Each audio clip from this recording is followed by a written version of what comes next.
My story begins in a small town not far from Paris. The wife of a rich man lay dying, and at her bedside was her only child, a daughter. With her dying breath, she told the child to always be good and kind, and that she would watch over her always. The woman was buried in the garden, and the daughter would go out every day and weep and weep and weep. But soon the winter snows buried the grave, and before they thawed, the girl's father had remarried. The new wife brought two daughters of her own, and though they were fair of face, they were foul of heart. They took everything from the young girl, her clothes, her jewellery, and they made her work in the kitchen from dawn until dusk every day.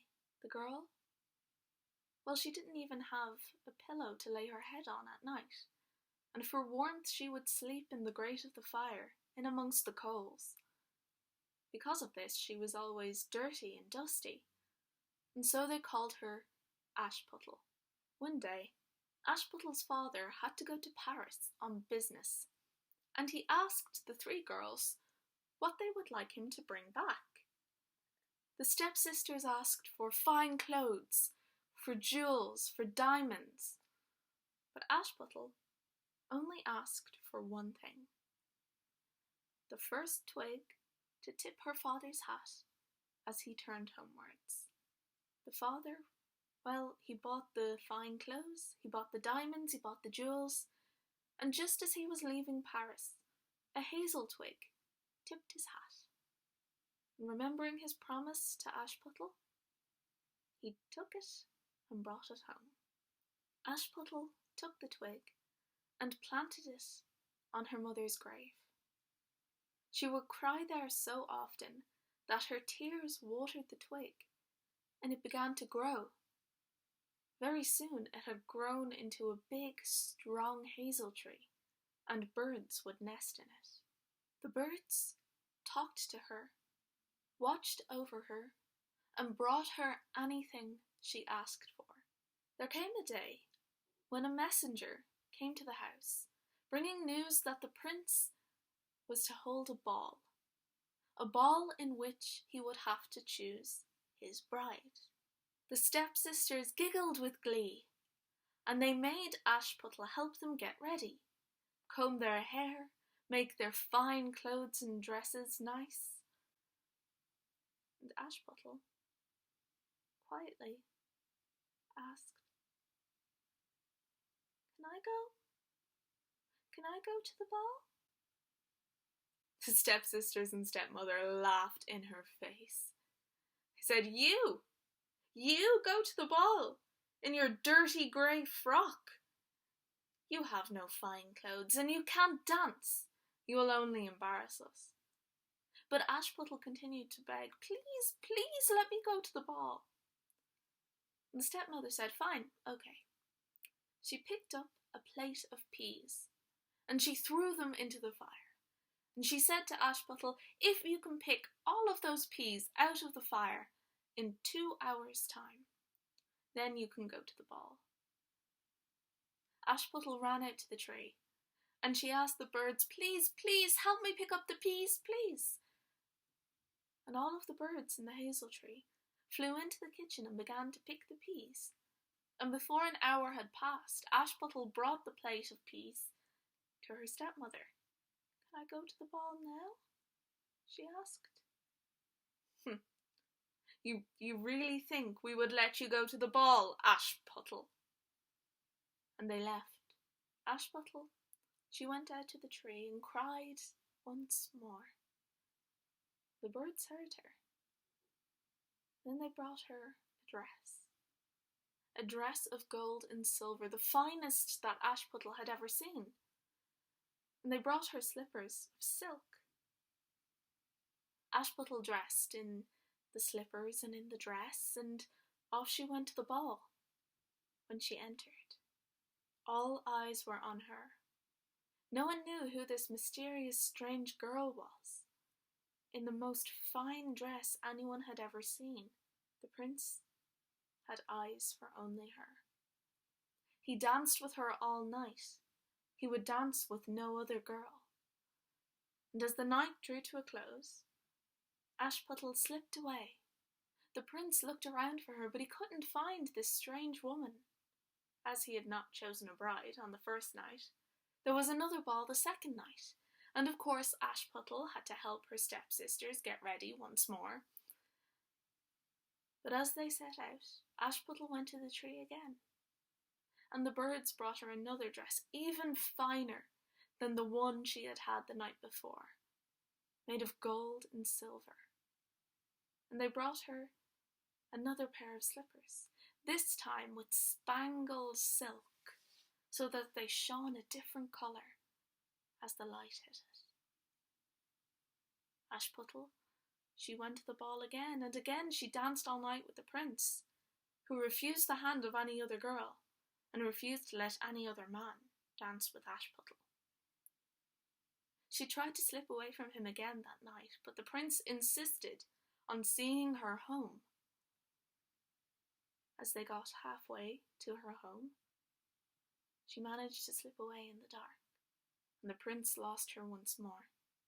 As, on the third night, he still hadn't chosen a bride, there was yet another ball. And of course Ashputtel helped the stepsisters get ready. Off they went to the ball.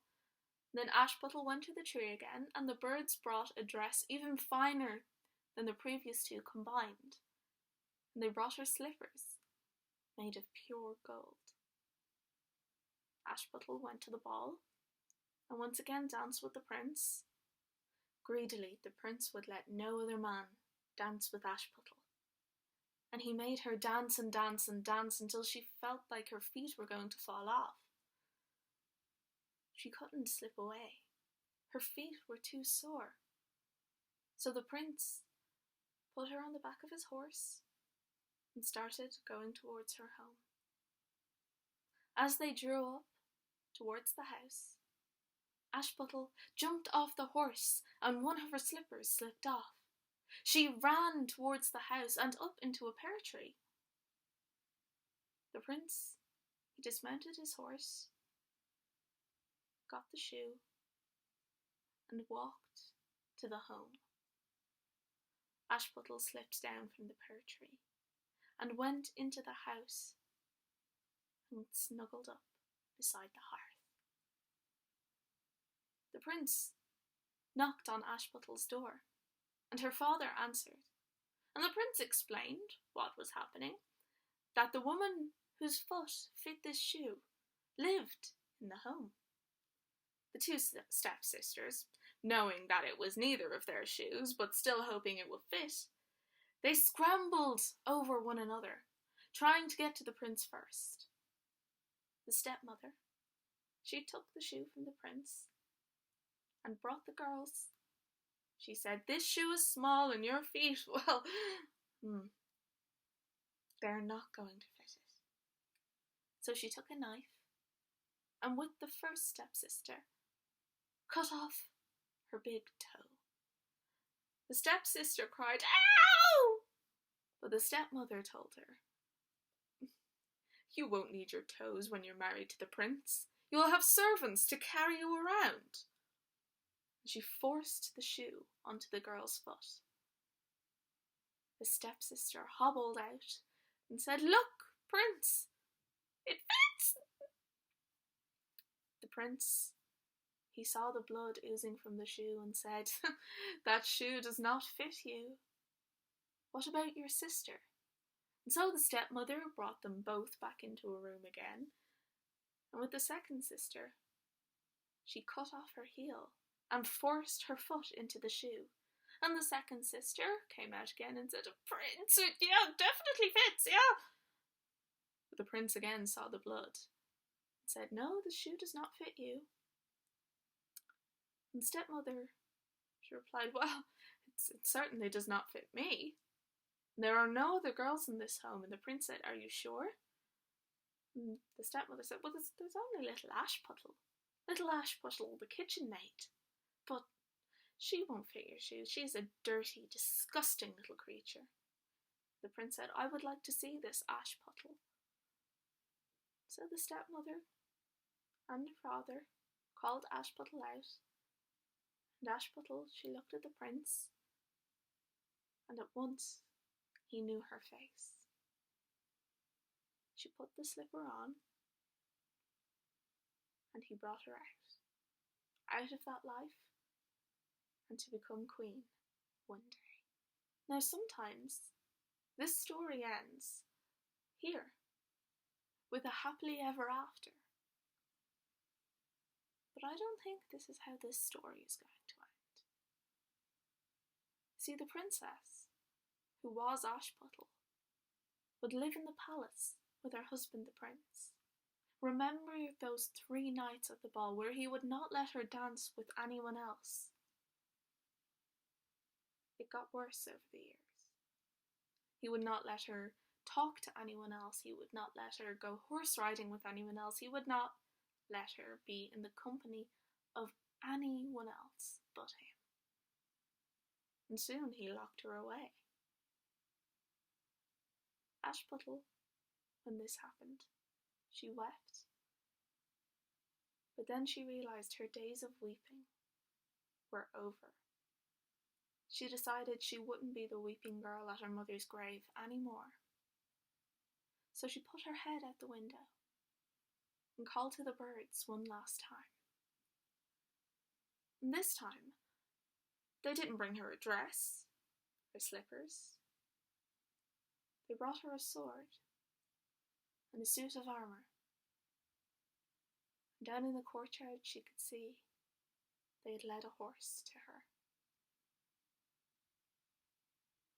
And she escaped. And finally, Ashputtel was free.